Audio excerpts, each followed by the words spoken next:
ओम नमो भगवते वासुदेवाय। ओम नमो भगवते वासुदेवाय। ओम नमो भगवते वासुदेवाय।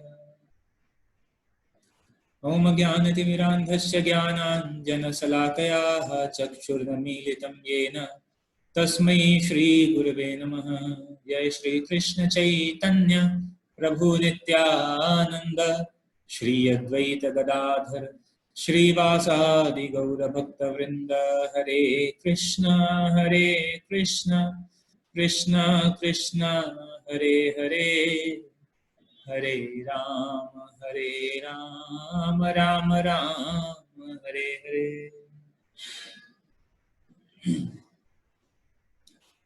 हरे कृष्ण। तो आज हम चर्चा करने वाले हैं श्रीमद् भगवद गीता अध्याय 8 श्लोक संख्या 28। वेदेषु यज्ञेषु तपः शुचैव दानेषु यत् पुण्यफलं प्रदिष्टम् अत्येति तत् सर्वमिदं विदित्वा योगी परं स्थानमुपैति चाद्यम्। वेदेषु यज्ञेषु तपः शुचैव दानेषु यत् पुण्यफलं प्रदिष्टम् अत्येति तत् सर्वमिदं विदित्वा योगी परं स्थानमुपैति चाद्यम्। वेदेषु यज्ञेषु तपः शुचैव दानेषु यत् पुण्यफलं प्रदिष्टम् अत्येति तत् सर्वमिदं विदित्वा योगी परं स्थानमुपैति चाद्यम्। इसका अनुवाद इस प्रकार है, जो व्यक्ति भक्ति मार्ग स्वीकार करता है वह वेदाध्ययन, तपस्या, दान, दार्शनिक तथा सकाम कर्म करने से प्राप्त होने वाले फलों से वंचित नहीं होता। वह मात्र भक्ति संपन्न करके इन समस्त फलों की प्राप्ति करता है और अंत में परम नित्य धाम को प्राप्त होता है। हरे कृष्ण। तो इस श्लोक में भगवान पुनः भक्ति मार्ग की विशेषताएं बता रहे हैं, characteristics, special characteristics of the devotional path, devotional service. जो भक्ति का जो मार्ग है वह अत्यंत सुलभ है, सरल है। तो भगवान यहाँ पर कहते हैं वेदेषु यज्ञेषु, वेदेषु का मतलब वेदाध्ययन में, यज्ञेषु यज्ञ संपन्न करने में, यज्ञ आदि, तपः तपःषु यानी विभिन्न प्रकार की तपस्याएं करने में, दानेषु दान देने में, यत पुण्य फलम, यत पुण्य जो पुण्य कर्म का फल, यत पुण्य फलम प्रदिष्टम, जो पुण्य का जो फल जो प्राप्त होता है इन सब कार्य को करने से। अगर कोई भक्ति करता है, भक्ति मार्ग को स्वीकार करता है, तो भक्ति मार्ग के स्वीकार करने के साथ ही साथ ये सारे कार्य स्वतः ही, इन सारे कार्यों का जो फल है वह स्वतः ही मिल जाता है। हम देखते हैं कि भौतिक जगत में जो लोग हैं वह सकाम कर्मों के प्रति अत्यंत आसक्त होते हैं। सकाम कर्मों के प्रति हम देखते हैं कि बहुत लोग यज्ञ के लिए बहुत उत्साहित रहते हैं, कि हम यह यज्ञ करेंगे, एक अमुक यज्ञ, और इस यज्ञ के फलस्वरूप यह कोई समस्या का समाधान या कुछ संपत्ति या कुछ सुविधा, कुछ फल की प्राप्ति, मनवांछित फल की प्राप्ति करने के लिए, अनेक विविध प्रकार के यज्ञ आदि करने के लिए लोग अत्यंत ललायित रहते हैं, बहुत ललायित रहते हैं यज्ञ आदि करने। और फिर कभी कभी जो कुछ लोग हैं वह सामाजिक कार्य, समाज सुधार या दान आदि कार्यों के लिए भी अत्यंत उत्साहित रहते हैं। कुछ लोग जो है दान आदि देने में बहुत अधिक विश्वास रखते हैं। तो निश्चय ही यह सारे सत्कर्म हैं, दान यज्ञ आदि, लेकिन वास्तविक रूप में इन सारे कार्यों का जो अंतिम लक्ष्य है वह है कृष्ण भावनामृत की प्राप्ति। अगर ये सारे कार्य कर रहे हैं और कृष्ण भावनामृत की प्राप्ति नहीं हो रही है, जैसे कई बार जो है जो भक्तगण जाते हैं, कई बार जन्माष्टमी आ रहा है, जैसे जन्माष्टमी आ रहा है तो जन्माष्टमी के लिए भगवान का जन्मोत्सव मनाने के लिए जब भक्तगण जाते हैं, कई लोगों के पास तो कहते हैं नहीं नहीं नहीं, हम तो मंदिर में हम नहीं देना चाहते, हम मंदिर में नहीं देंगे, हम तो समाज सेवी हैं, हम दान देंगे, लाखों लाखों करोड़ों करोड़ों रुपए का दान देंगे, लेकिन कहाँ दान देंगे कि कहेंगे हम तो गरीबों को दान देंगे, गरीबों को दान देंगे। इस तरह के कार्य, अस्पताल बनाने में दान देंगे या सामाजिक कार्य में दान देंगे, इस तरह के कार्यों में दान देंगे। और अधिकांश लोगों को यह बात ठीक लगता है। भौतिकवादी लोगों उन लोग को कहते हैं नहीं ये अच्छा है, या कई बार लोग तो देखेंगे सोशल मीडिया पर मैसेज भी आता है, भगवान मंदिर को दान देने की क्या जरूरत है, भगवान को दान देने की क्या जरूरत है, इससे अच्छा किसी गरीब को एक टाइम का भोजन आप दे सकें एक। तो इस तरह का फिलॉसफी या इस तरह के कार्य के प्रति लोग आकर्षित होते हैं। क्यों आकर्षित होते हैं, उसके पीछे का कारण ये है क्योंकि वह जानते हैं कि हम जब इस तरह के दान पुण्य आदि कर्म करेंगे तो लोगों को क्या मिलेगा, लोगों की दुआएं मिलेंगी। क्या मिलेगा, लोगों की दुआएं मिलेंगी और पुण्य मिलेगा, पुण्य कर्म मिलेगा। और लोग पुण्य कर्म के प्रति अत्यंत जो है संपूर्ण ज्ञान है कि पुण्य कर्म मिलेगा तो सुख मिलेगा, सुविधा मिलेगा, स्वर्ग की प्राप्ति होगी। तो एक दृष्टिकोण से यह, ऐसे तो उस कार्य में कोई बुराई तो नहीं है, कोई बुरा कार्य तो नहीं है, लेकिन वास्तविक रूप में यह समझना है कि यह जितने भी कार्य हैं, भले ही यह सत्कर्म हैं, लेकिन ये सारे कर्म हैं शरीर के स्तर के ही। यह जितने भी कर्म हैं, इन सारे कर्मों से शरीर के स्तर के ही कार्य किए जा रहे हैं, शरीर के, आत्मा के स्तर का कोई कार्य नहीं किया जा रहा।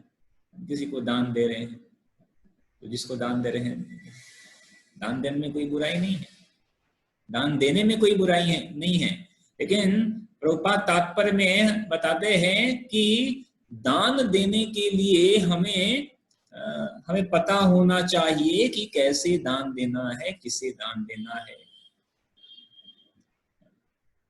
अन्यथा अगर हमारे द्वारा दिए गए दान से कोई व्यक्ति केवल, और कई बार उसका दुरुपयोग भी कर सकता है, और अगर मान लीजिए दुरुपयोग न करे तो केवल शरीर के स्तर के लिए ही कार्य कर सकता है।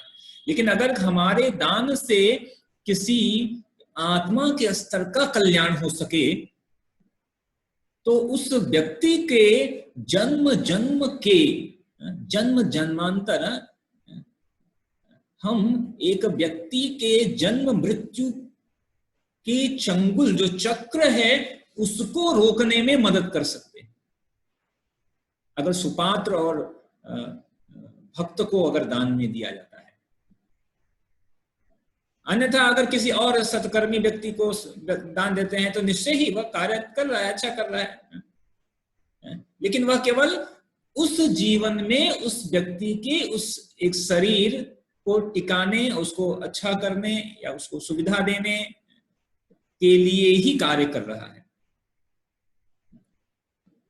तो कई बार लोग जो है इसको जब इसके ऊपर टिप्पणी करते हैं तो लोग इस टिप्पणी को बहुत गलत तरीके से सोचते हैं। वो सोचते हैं कि नहीं नहीं, इसका मतलब है कि आप लोग जो है कोई भूखा आएगा तो उसको भोजन नहीं कराएंगे, भूखे को मरते हुए छोड़ देना चाहिए। इसका मतलब यह नहीं है, इसका मतलब यह नहीं है।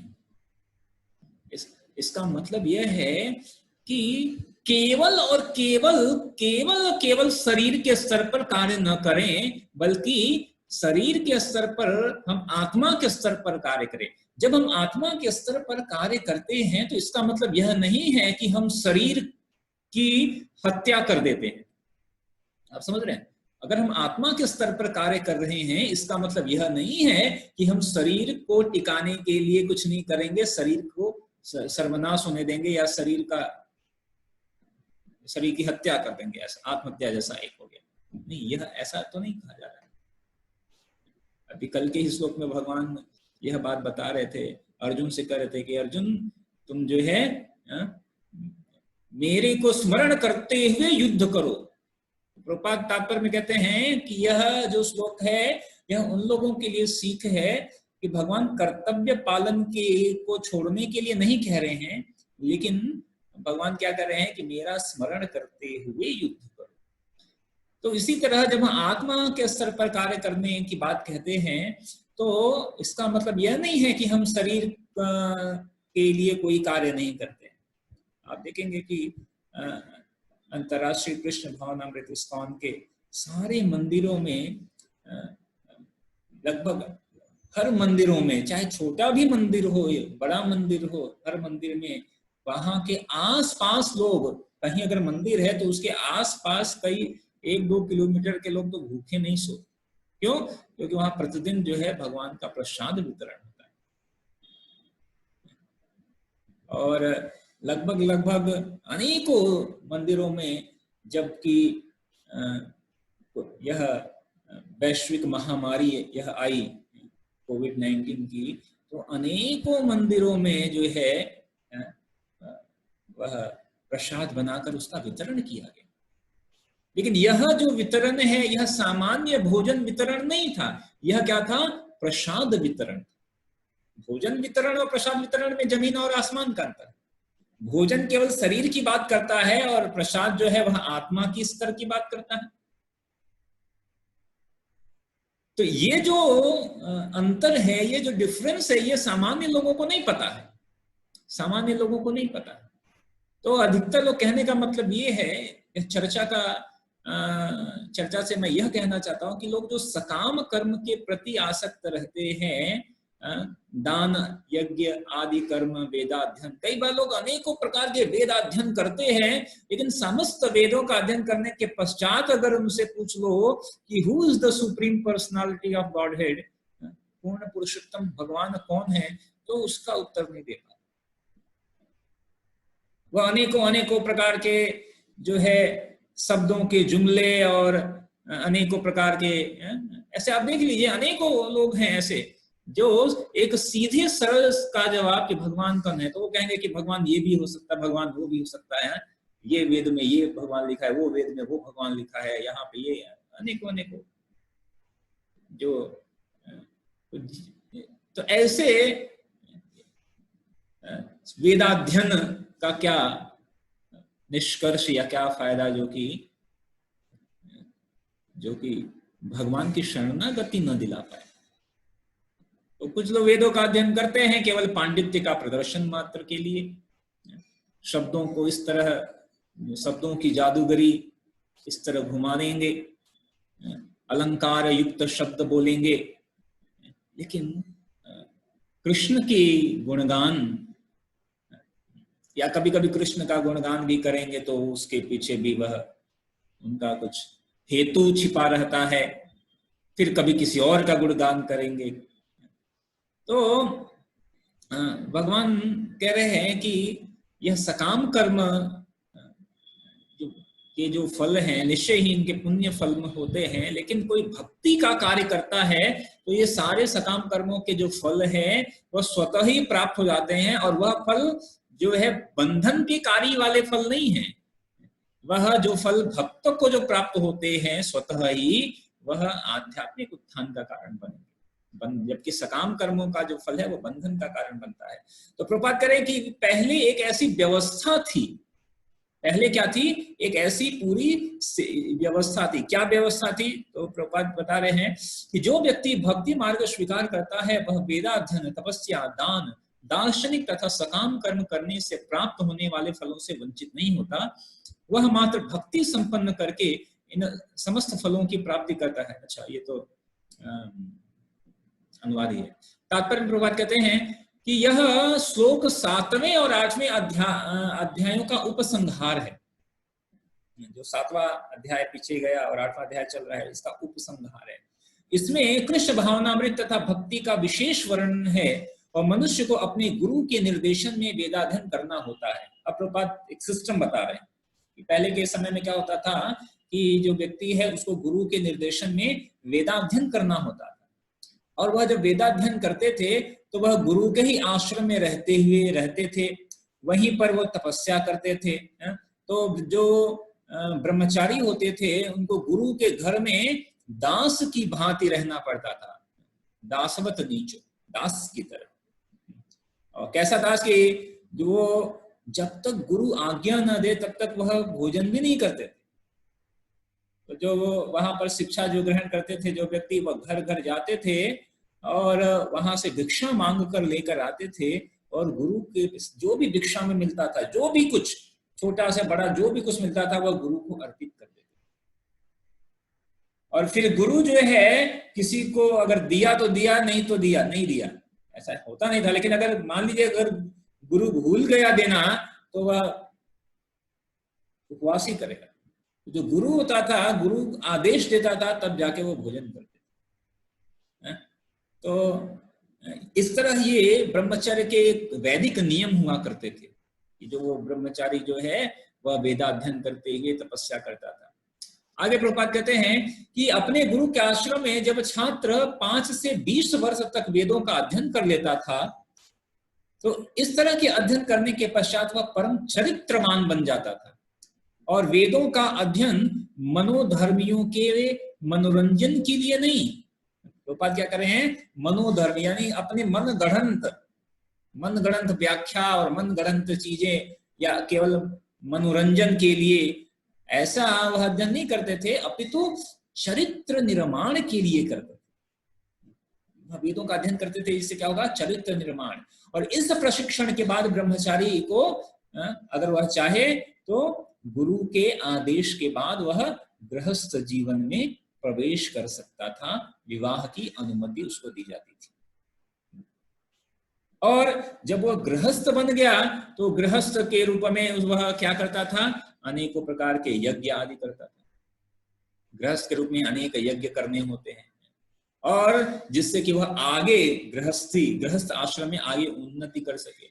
और देश काल और पात्र के अनुसार प्रभुपाद कह रहे हैं कि सात्विक, राजसिक और तामसिक दान में अंतर करते हुए दान देना होता था। तो जो दान, यज्ञ दान, यह ऐसे तो यज्ञ ब्रह्मचारी भी करता है और यज्ञ गृहस्थ भी करता है, और जो दान है वह विशेष रूप से रिकमेंडेड किसे है, गृहस्थ के लिए। गृहस्थ को चाहिए कि वह दान दे। तो प्रभुपाद कह रहे हैं कि जो गृहस्थ होता था उसको सात्विक, राजसिक और तामसिक जो है वह अंतर करके जो है उसको दान देना होता है। अगर तामसिक व्यक्ति को दान दिया तो वो क्या करेगा, तामसिक वृत्ति का उपयोग करेगा, इससे उसके। तो इसीलिए जैसा कि भगवत गीता में वर्णित है कि वह दान यह 3 रूपों में हो सकते हैं, सात्विक, राजसिक और तामसिक। लेकिन उसको सात्विक दान देना होता था। तो गृहस्थ जीवन, इस प्रकार गृहस्थ जीवन करने के पश्चात वह वानप्रस्थ आश्रम ग्रहण करते थे, जिसमें उसे जंगल में रहकर कठोर तपस्या करना पड़ता था। वृक्ष की छाल, इस तरह के कपड़े पहनने, वृक्ष की छाल पहनना पड़ता था और अनेकों प्रकार के नीति नियम पालन करते हुए कठिन तपस्या करनी थी। तो ये सिस्टम बता रहे हैं कि कैसे ब्रह्मचर्य में वह वेदाध्ययन आदि और तपस्या आदि का कार्य किया, गृहस्थ में यज्ञ दान आदि का कार्य किया, फिर जो है वानप्रस्थ हुआ तो वहां पर पुनः जो है सब कुछ छोड़कर पुनः तपस्या और तपस्या का कार्य किया। और इस प्रकार मनुष्य ब्रह्मचर्य, गृहस्थ और वानप्रस्थ को प्राप्त होता है। तब ये सारे करने के पश्चात तब इनमें से कुछ स्वर्ग लोक को जाते हैं। स्वर्ग लोक जाना भी इतना आसान नहीं है। ये सारे कार्य करते हुए आजकल के लोग जो है, जो 25 साल चरित्र निर्माण का जो कार्य है आजकल के लोगों का तो है नहीं। चरित्र निर्माण का तो कोई कार्य नहीं है, बल्कि अगर कोई स्कूल कॉलेज जाता है 20-22 साल, तो चरित्र निर्माण के जगह पर चरित्र का जो है विध्वंस हो जाता है। आजकल के स्कूल कॉलेज में चरित्र निर्माण तो है नहीं, लेकिन अगर कुछ चरित्र है भी तो उसको विध्वंस हो जाता है। तो फिर कोई चरित्र निर्माण नहीं है। और फिर बिना ऐसे चरित्र निर्माण के कोई गृहस्थ आश्रम में जब जाता है तो फिर वह आश्रम तो रहता नहीं है, गृहस्थ रहता नहीं है, वह गृह में ही रहता है। और फिर वानप्रस्थ तो भूल ही जाओ, आजकल तो कोई वानप्रस्थ लेता नहीं है। जीवन के अंतिम समय तक, वो कल बात कर रहे थे ना, वो वसीयत लिखने में लगा रहता है कि मैं किसको क्या देख के जाऊं। तो ऐसी स्थिति में, ऐसी स्थिति को प्राप्त होने वाला व्यक्ति मरने के बाद लोग कहते हैं स्वर्गवासी हो गया। अरे कहाँ का स्वर्गवासी? तो कहाँ स्वर्ग जाएगा ऐसा व्यक्ति? स्वर्ग जाना इतना आसान नहीं है। पूर्ण रूप से चरित्र निर्माण किया हुआ व्यक्ति एक आश्रम से दूसरे आश्रम में कर वेदाध्ययन, तपस्या, दान, यज्ञ, तपस्या, इन सारे कार्यों को करते हुए तब व्यक्ति जाकर वानप्रस्थ लेते हुए, ऐसा व्यक्ति जाकर तब उनमें से कुछ कतिपय जो लोग हैं वह स्वर्ग को प्राप्त किया करते थे, स्वर्ग सुख को प्राप्त किया करते थे। और यदि वे और अधिक उन्नति करते हैं, बात कर रहे हैं कि ऐसा नहीं कि सभी स्वर्ग, उनमें से और अगर कुछ और लोग उससे भी अच्छी उन्नति करते हैं तो वो और अधिक उच्च लोकों को प्राप्त करते थे। स्वर्ग से भी उच्च लोक है ना, जनलोक, तपलोक, ब्रह्मलोक, ऐसे उच्च लोक है, उन उच्च लोकों को प्राप्त करते थे। या वह जो है ब्रह्म ज्योति में ब्रह्म ज्योति को प्राप्त करते थे। और अगर और कोई उससे भी उच्च जाना चाहता है और भक्ति में कार्य भी किया हुआ है तो वह वैकुंठ लोक या कृष्ण लोक को जाते थे। मनुष्यानाम सहस्रेषु। तो ये पूरा एक स्टेप और ये पूरा एक क्या कहते हैं, ये श्रृंखला है। एक ऐसी श्रृंखला थी कि किस प्रकार जो है एक ऐसे उन्नति करते हुए। लेकिन अब तो प्रभुपाद कहते हैं वैदिक ग्रंथों में इसी मार्ग की रूपरेखा प्राप्त होती है। ये एक रूपरेखा है कि किस प्रकार आगे प्रगति करना है। लेकिन अब तो रहा नहीं यह सिस्टम भी रहा नहीं। लेकिन यह जो सिस्टम है, मतलब कितना इलाबोरेट, एक एक करके प्रगति करने का, और फिर इतने दान, तपस्या, यज्ञ आदि यह सारे कर्म करने के पश्चात तो भगवान यहाँ पे कह रहे हैं कि अगर कोई जो व्यक्ति है, अगर वह भक्ति कार्य करता है, तो बात कर रहे हैं कि कृष्ण भावनामृत की विशेषता यह है कि मनुष्य एक ही झटके में भक्ति करने के कारण जीवन के विभिन्न आश्रमों के अनुष्ठानों को पार कर जाता है। वो सारे जो विधि विधान, उन सबको वो क्या कहते हैं ना, अब जैसे कई बार जाते हैं, घूम कर जाते हैं ऐसा, और फिर एक रास्ता होता है वो क्या कहता है, बाईपास।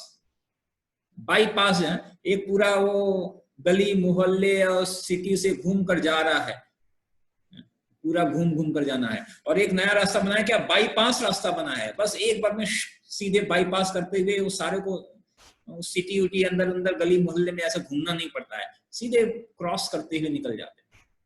तो ऐसे ही ये पूरा बाईपास कर देता है। ये सारे जो आश्रम है, आश्रम के विधि विधान, इन सबको भक्ति का, अगर कोई भक्ति कृष्ण भावनामृत के प्रपात करें, this is the art, this is the art, मतलब क्या कहते हैं, यह कृष्ण भावनामृत की क्या है, this is the characteristics of the Krishna consciousness, यह गुण है कृष्ण भावनामृत का, एक ही बार में इन सारे अनुष्ठानों को क्रॉस कर जाता है, पार कर जाता है, उसको अलग से करने की जरूरत नहीं होती है अगर कोई भक्ति का कार्य करता है। तो बात कर रहे हैं इदम विदित्वा, तो इदम विदित्वा जो है इसमें शब्द है ना, वेदेषु यज्ञेषु तपै तपश्चैव दानेषु यत् पुण्य फलम प्रदिष्टम अत्तेति तत्व सर्वमिदं विदित्वा, तो है इदम विदित्वा, अत्तेति तत् सर्व इदम विदित्वा, तो तत् सर्वम वे सब, इदम मतलब यह, विदित्वा मतलब जानकर, यह जानकर। तो इदम विदित्वा शब्द सूचित करता है कि मनुष्य को भगवत गीता के इस अध्याय में तथा 7वें अध्याय में दिए हुए कृष्ण के उपदेशों को जानकर, यह 7वें 8वें में जो भगवान उपदेश दे रहे हैं इनको समझना चाहिए। और इसे प्रभुपाद आगे कह रहे हैं कि इसे विद्वत्ता या मनोधर्म से इन दोनों अध्यायों को समझने का प्रयास नहीं करना चाहिए। विद्वत्ता यानी बहुत हम विद्वान हैं, संस्कृत प्रकार विद्वान है, संस्कृत पढ़ा है, और नहीं, तो विद्वत्ता या मानसिक चिंतन या इन सब से इनको भगवत गीता के इन सारे अध्यायों को नहीं समझा जा सकता। इनको समझने का एक उपाय क्या है कि भक्तों की संगति से श्रवण करके समझना चाहिए। सिंपल सी बात, भक्तों की संगति से श्रवण करके समझना चाहिए।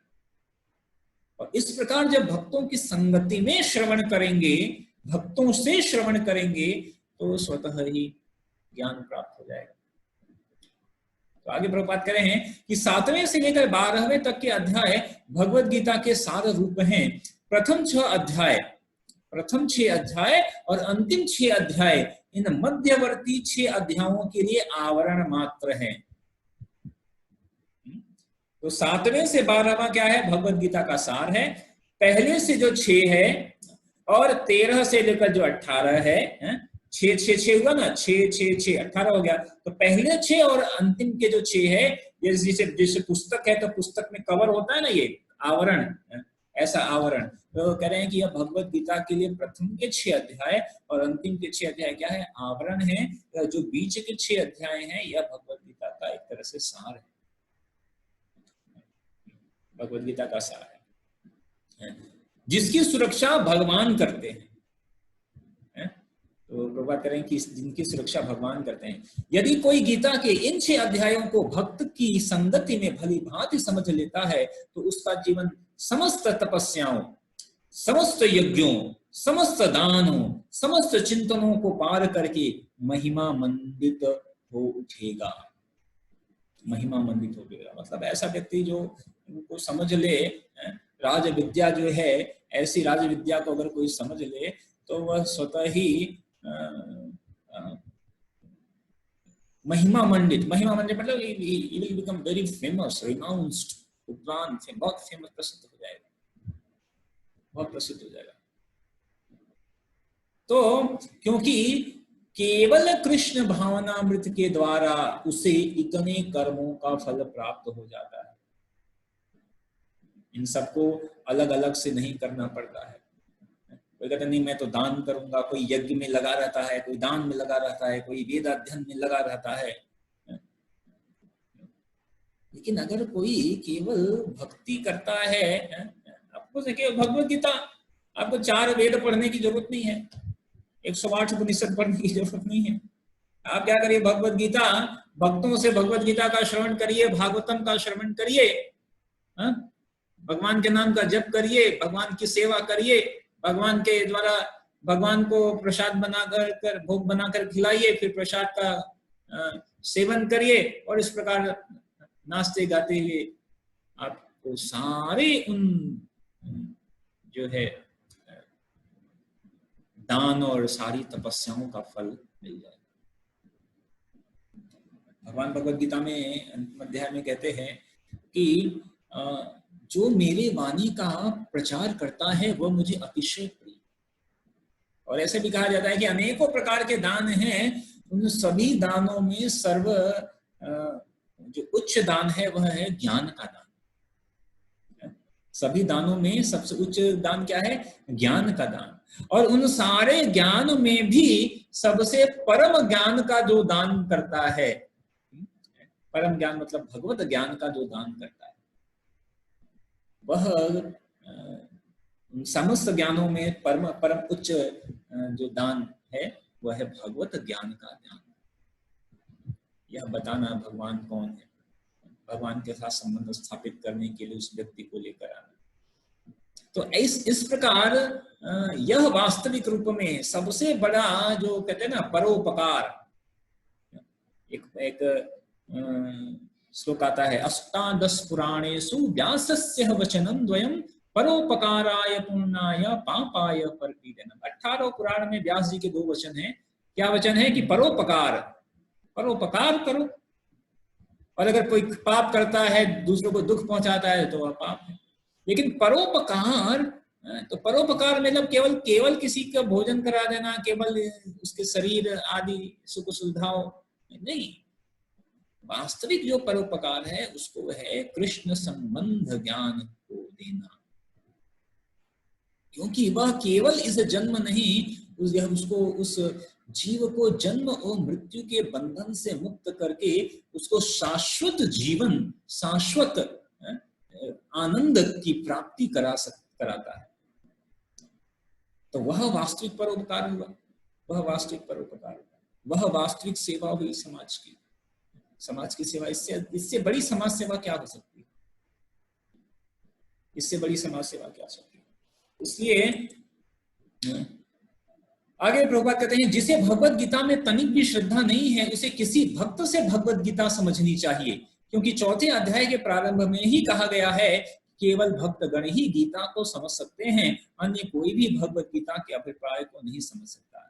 कई बार लोग भगवत गीता के अनेकों प्रकार से टिप्पणी करते हैं, समझने का प्रयास करते हैं, लेकिन भगवान ने ही जब यह कह दिया है कि भगवत गीता को केवल भक्त ही समझ सकते हैं, कोई बहुत विद्वान होकर या बहुत ऐसा तर्क आदि से उसको समझना चाहेगा तो वह समझ नहीं सकता, उसके लिए असंभव है। क्योंकि भगवान ही जब खुद कह रहे हैं कि भगवत गीता को किस तरह समझना है, भक्तगण ही भगवत गीता को समझ सकते हैं, और ऐसे भक्तगण जिन्होंने भगवत गीता को समझा है उनके द्वारा भगवत गीता को समझना चाहिए। तो प्रभुपाद कह रहे हैं कि इसीलिए मनुष्य को चाहिए कि वह किसी भक्त से ही भगवत गीता पढ़े, मनोधर्मियों से नहीं। सावधान, प्रभुपाद वार्निंग दे रहे हैं हमें। किसी अन्य विशेष रूप से प्रभुपाद कई जगह पर यह बात कहते हैं कि जो प्रोफेशनल रिसाइटर होते हैं, जो कथा करने का इस तरह का वो लक्ष्मी लेते हैं, कहते हैं उन लोगों से नहीं सुनना चाहिए, उन लोगों से नहीं सुनना चाहिए। सावधान। और मनोधर्मियों से नहीं सुनना चाहिए जो भगवत गीता की अपने मनगढ़ंत व्याख्या करते हैं। तो भगवत गीता को केवल और केवल जो है भक्त से ही सुनना चाहिए, भक्त से ही सुनना चाहिए। तो यह श्रद्धा का सूचक है। जब भक्त की खोज की जाती है और अंततः भक्त की संगति प्राप्त हो जाती है, उसी क्षण से भगवत गीता का वास्तविक अध्ययन तथा उसका ज्ञान प्रारंभ हो जाता है। भगवत गीता का ज्ञान कहां से प्रारंभ हो जाता है? जब भक्त की खोज की जाती है और भक्त की संगति प्राप्त होती है। तो भक्त की संगति प्राप्त होते ही भगवत गीता का ज्ञान शुरू, वास्तविक अध्ययन शुरू हो गया। भक्त की संगति प्राप्त होते ही भगवत गीता का अध्ययन शुरू हो गया।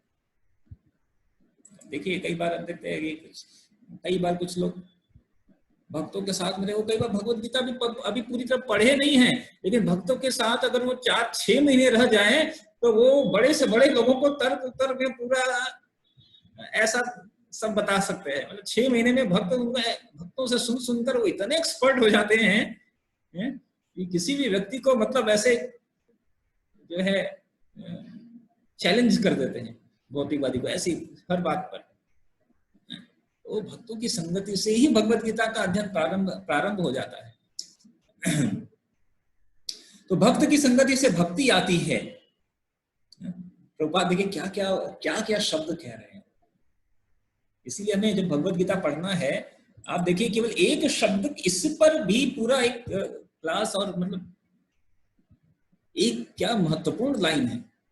क्या प्रभुपाद क्या कह रहे हैं? भक्त की संगति से भक्ति आती है। इस पर विचार करने योग्य बात है इस स्टेटमेंट की। ये भक्त की संगति से भक्ति आती है, भक्त की संगति से भक्ति आती है, इसको विचार करिए। तो बहुत बड़ी बहुत महत्वपूर्ण बात है। तो प्रभुपाद कह रहे हैं भक्त की संगति से भक्ति आती है, और भक्ति के कारण कृष्ण या ईश्वर या कृष्ण के कार्यकलापों, उनके रूप, नाम, लीला आदि से संबंधित सारे भ्रम दूर हो जाते हैं। तो फिर जब भक्ति आएगी तो उस भक्ति से क्या होगा? सारे जो भ्रम हैं भगवान के नाम, रूप, गुण, लीला इन आदि के जो भ्रम हैं फैले हुए, वो सारे भ्रम समाप्त हो जाएंगे। और इस प्रकार फिर भ्रम जब समाप्त होंगे तो क्या होगा? तो इस प्रकार भ्रमों के दूर हो जाने पर वह अपने अध्ययन में स्थिर हो जाता है। जब सारे भ्रम समाप्त हो गए तो अब वह भगवत गीता के अध्ययन में स्थिर हो जाता है। तब उसे भगवत गीता के अध्ययन में रस आने लगता है। मतलब अगर हमें अभी रस नहीं आ रहा है तो हमें क्या करना चाहिए? तो हमें क्या करना चाहिए? भक्त की संगति में भक्ति करनी चाहिए, भक्त की संगति करनी पड़ेगी। अगर अध्ययन में रस नहीं आ रहा है तो पहले भक्त की संगति। फिर से सुनिए प्रभुपाद ऊपर से क्या कहा कि भक्त की संगति से भक्ति आती है, और इस तरह भक्ति से ईश्वर के नाम, गुण, रूप, लीला आदि के सारे भ्रम दूर हो जाते हैं। और जब यह सारे भ्रम दूर हो जाते हैं तब अध्ययन में स्थिर हो जाता है व्यक्ति। और अब तब जाकर ऐसा स्थिर जो व्यक्ति जब अध्ययन करता है तब उसे रस आने लगता है, तब उसे रस आने लगता है। अगर हमें रस नहीं आ रहा है तो एक एक पीछे स्टेप जाते जाइए और पता चल जाएगा कि क्यों रस नहीं आ रहा है हमें। ठीक है, तो तब उसे रस आने लगता है और कृष्ण भावना भावित होने की अनुभूति होने लगती है। रस आने के बाद क्या होगा? कृष्ण भावना भावित का अनुभूति होगा, फीलिंग्स, एक्सपीरियंस। और आगे बढ़ने पर वह कृष्ण के प्रेम में पूर्णतया अनुरक्त हो जाएगा। पूरा एक एक स्टेप प्रभुपाद बता रहे हैं। फिर क्या होगा कि कृष्ण के प्रेम में जो है वह आसक्ति, अनुरक्ति आ जाएगी, और यह जीवन की सर्वोच्च सिद्ध अवस्था है जिससे भक्त कृष्ण के धाम गोलोक वृंदावन को प्राप्त हो जाता है। और लास्ट में प्रभुपाद कर रहे हैं जहां वह नित्य सुखी रहता है, जहां वह नित्य सुखी रहता है।